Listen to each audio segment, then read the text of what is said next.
السلام علیکم ورحمۃ اللہ وبرکاتہ۔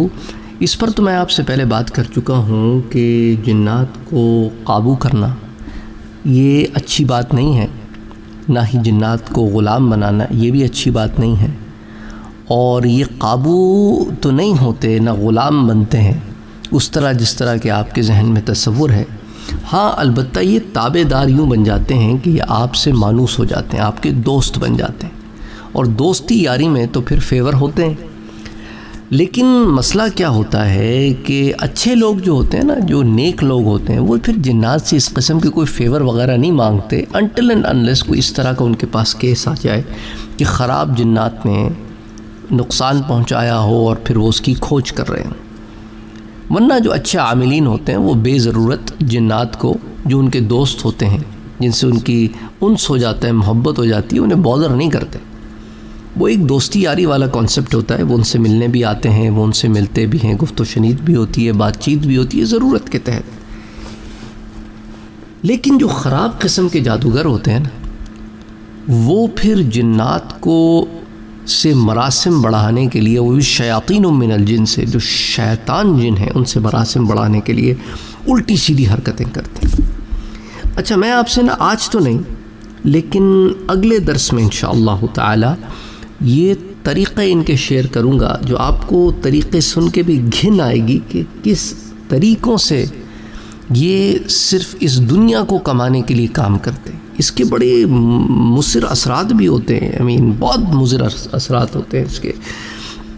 بہرحال یہ جو جادوگر ہیں اور شیاطین جو ہیں، جو گندے خراب جن ہیں، ان کے درمیان نا عہد و پیمان ہوتے ہیں، معاہدے طے پاتے ہیں، اور یہ جادوگر جو ہے نا، ان کو کچھ شرکیہ یا کفریہ اس طرح کے کام چھپ کر یا علی الاعلان ایسے کرنے ہوتے ہیں ان جادوگروں کو۔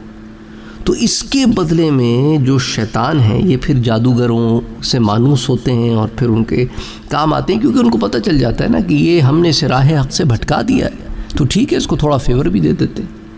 کیونکہ دیکھیں نا، اللہ تعالیٰ نے یہی کہا ہے نا قرآن کریم میں کہ شیطان تمہارا کھلا دشمن ہے، کھلا دشمن ہے، لیکن اس کھلے دشمن کو ہی کوئی دعوت دے کے گھر میں بلائے، وہ کہے گا ٹھیک ہے، پھر کھل کے تم غلط کام، گناہ کے کام کرو، تو ٹھیک ہے، جب تم راہ حق سے بھٹک جاؤ گے تو پھر تم میرے ساتھ جہنم میں جاؤ گے، تو یہ سودا تم کر چکے ہو، تو پھر ٹھیک ہے۔ تو اس طرح کے معاملات ان کے درمیان ہوتے ہیں۔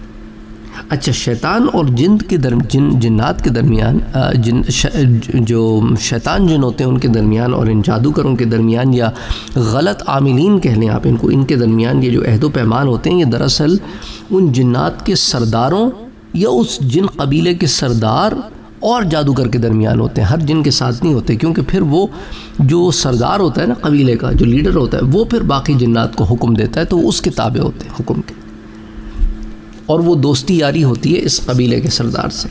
اس کے بھی بڑے عجیب و غریب سے طریقے ہیں، اور پھر وہ عجیب و غریب سے احکامات ہوتے ہیں۔ اس کی تفصیلات میں پھر کبھی موقع ملا تو جاؤں گا، اور پھر مختلف قسم کے طریقوں سے یہ کام کرتے ہیں۔ بہرحال جادوگر اس جن کو اپنی پسند کے برے کاموں کے لیے پھر استعمال کرتا ہے، کیونکہ وہ آلریڈی اس کے ساتھ عہد و پیمان کر چکا ہوتا ہے کہ جو تم کہو گے وہ میں کروں گا، تو جو میں کہوں گا وہ تمہیں بھی کرنا ہوگا۔ تو اس طرح وہ جادوگر اس قبیلے کے سردار سے رابطہ کرتا ہے، اور مختلف پھر تحفے بھی اسے پیش کرتا ہے جو ان کی مانگ ہوتی ہے۔ عجیب و غریب سی مانگیں بھی ہوتی ہیں نا ان کی۔ بعض علماء نے تو کتابوں میں یہ بھی لکھا ہے کہ انہیں کالے رنگ کی چیزیں بڑی پسند ہوتی ہیں، تو یہ جو کالے بکرے جو ہیں نا، یہ پھر ان کی نظر، ان کی نیاز چڑھاتے ہیں شیطانوں کی، ان کے نام پہ ان کو کاٹتے ہیں، شرک اور کفر کی انتہا پر پہنچ جاتے ہیں، اور پھر انہیں جا کر پھر دور دراز کے علاقوں میں پھینک آتے ہیں، پھر وہ اسے تناول کرتے ہیں، کھاتے ہیں، جو مرضی ہے وہ کرتے ہیں اس کے ساتھ۔ تو اس قسم کے معاملے نا، جو بھی وہ تحفے تحائف مانگے، پھر جادوگر کو بھی ان کی تعظیم کرنی پڑتی ہے۔ اچھا، اس کا اثر کیا ہوتا ہے جادوگر پہ؟ کیونکہ یہ سب غلط ہے نا، سب گندی چیزیں ہیں، غلاظت ہے، گندگی ہے، تو اس کے اچھے اثرات تو ہوں گے نہیں۔ تو یہ اکثر جو ہے نا بے خوابی وغیرہ کے شکار ہو جاتے ہیں، ان کے سروں میں بھی درد رہتے ہیں، اور رات کے وقت ان پر ایک عجیب گھبراہٹ بھی چھا جاتی ہے، اور بلکہ گھٹیا قسم کے جو جادوگر ہوتے ہیں نا، یہ اولاد سے بھی محروم ہو جاتے ہیں۔ تو علماء نے بھی اس ضمن میں یہی لکھا ہے کہ ہوتا کیا ہے کہ جب ان کی اولاد ہونے لگتی ہے تو جن انہیں قتل کر دیتے ہیں، اس لیے ان کی اولاد نہیں ہوتی۔ تو بعض لوگ کیا کرتے ہیں کہ صرف اولاد کے لیے پھر یہ جادوگری کا معاملہ چھوڑ دیتے ہیں، تو اسی طرح بعض لوگ یہ بھی لکھتے ہیں کہ بعض جنات جب انسان کے بدن میں گھس جاتے ہیں تو ان کو جب عاملین کہتے ہیں کہ باہر نکلو، وہ کہتے ہیں باہر نہیں نکلیں گے. وہ کہتے ہیں کیوں نہیں نکلو گے؟ کہ اس لیے نہیں نکلیں گے کہ اگر ہم باہر نکلیں گے تو جس جادوگر نے ہمیں بھیجا ہے وہ ہمیں قتل کر دے گا. تو پھر علماء کہتے ہیں بھئی ٹھیک ہے، میں تمہیں قرآن کریم کی آیات سکھاؤں گا جس سے تمہاری حفاظت ہوگی، تم مسلمان ہو جاؤ. تو کہتے ہیں نہیں، ہم مسلمان تو نہیں ہوتے، ہم اپنے ہی دین پہ رہیں گے.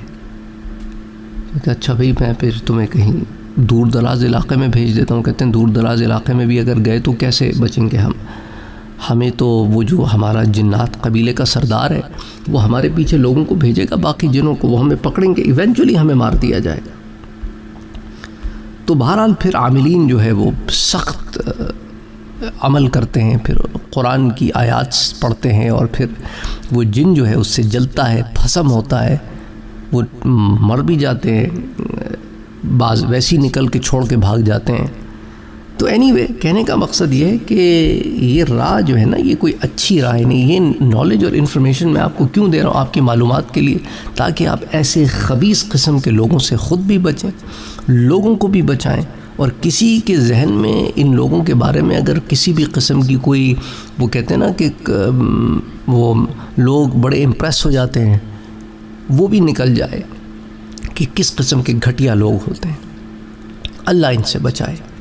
کوئی تو وجہ ہوگی نا کہ اللہ نے اس چیز کو منع فرمایا ہے. انشاءاللہ اگلے درس میں آپ کو بتاؤں گا کہ یہ کتنے گھٹیا، غلیظ، عجیب و غریب طریقوں سے جو ہے یہ جنات سے بات کرتے ہیں، یہ خراب قسم کے جادوگر. اس لیے پھر جب ان کے مراسم ان سے بڑھ جاتے ہیں تو پھر یہ قوت پانے کے لیے اس طرح کے کام کرتے ہیں، اور پھر وہ انہیں گمراہ کرتے ہیں. اس لیے آپ نے دیکھا ہوگا کہ یہ بتوں کے نام پہ شیاطین آتے ہیں ان کے پاس، پھر وہ ان بتوں کے نام کی یہ پھر جادو کرتے ہیں کہ کالی ماتا کا جادو اور فلانا. استغفر اللہ العظیم. بہرحال اللہ تعالیٰ محفوظ رکھے. السلام علیکم ورحمۃ اللہ وبرکاتہ. اور آپ کی سہولت کے لیے واٹس ایپ کا گروپ بھی بنا ہوا ہے اور ٹیلی گرام کا چینل بھی بنا ہوا ہے. دونوں کے لنکس ڈسکرپشن میں موجود ہیں. آپ کو ریمائنڈ کراتا چلوں کہ سید سعد قادری انگلش چینل ایک ہے، اور اسی طرح میں نے ابھی ریسنٹلی سید سعد قادری قرآن ریسیٹیشن کا چینل بھی لانچ کیا ہے. تو ان دونوں چینلز کو وزٹ کرنا، انہیں سبسکرائب کرنا، ان میں ویڈیوز دیکھنا نہ بھولیں.